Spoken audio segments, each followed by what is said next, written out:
দাঁড়িয়ে আছে যারা রথের মধ্যে হাত থেকে তারা সরে যান, দুই পাশ থেকে সরে যান, রথের থেকে ঘুরে থাকুন, দুই পাশ থেকে সরে যান। আর যারা রথের মধ্যে হাত দেখেন তারা টানো, ধীরে ধীরে টানো, টানো,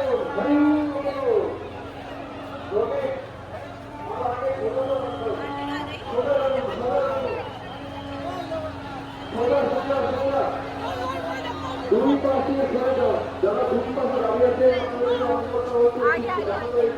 দুই পাশে খালি করে দিন, যাতে রথ সুন্দরভাবে ঢুকতে পারে, তারা আনন্দ হবে।